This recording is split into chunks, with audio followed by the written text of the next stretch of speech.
Welcome to Santa Fe!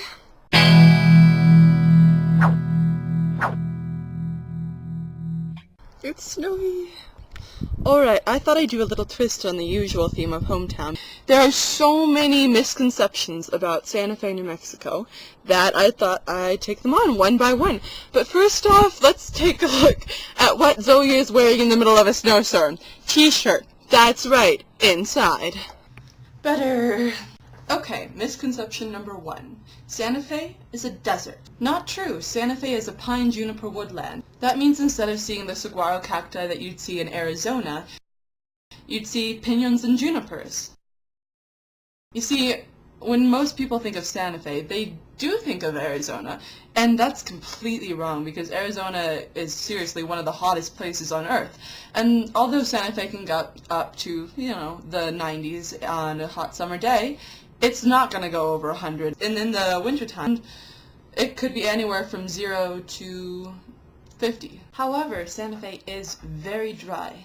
Santa Fe has about 300 sunny days per year and only a few inches of rainfall. In the wintertime, there is quite a bit of snow, though, as you can see. And that's where we get most of our moisture from. If it wasn't for snow, Santa Fe would not be very habitable. This is mostly because of the fact that Santa Fe is indeed in the mountains, and its elevation is about 7,000 feet. Way high! Another misconception, because Santa Fe is a city, people think it's a city like Chicago or New York City. Good grief, overuse of the air quotes. Anyway, this isn't true. Santa Fe, 70,000 people, making it more of a town than a city. Random stuff. There are so many restaurants in this town. It's often been called the restaurant capital of the world, which is great for teenagers like me that can get jobs hosting and waitressing at these restaurants, which is what I do. They're, on the most part, quite expensive. It's a very big tourist town, and there's a lot of hotels and galleries. Santa Fe is huge on visual art. There's a lot of Native American art because there are a lot of pueblos around here, but there's also just a ton of other visual art. Santa Fe was first settled by the Spanish, and in that tradition, it is a very Spanish city.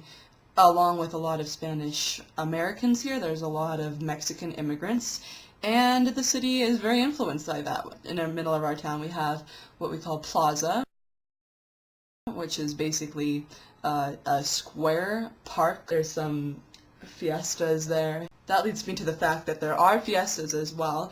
That is totally unique to us. We do things like have parades.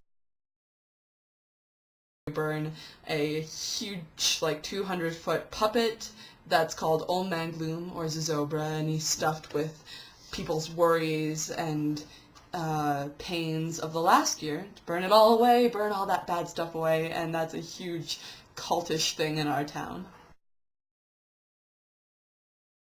So I hope you all liked learning about my hometown, and I'm really looking forward to seeing what you put up, because my goodness, we're spread out this year and it's so cool. So I'll see you tomorrow. Bye!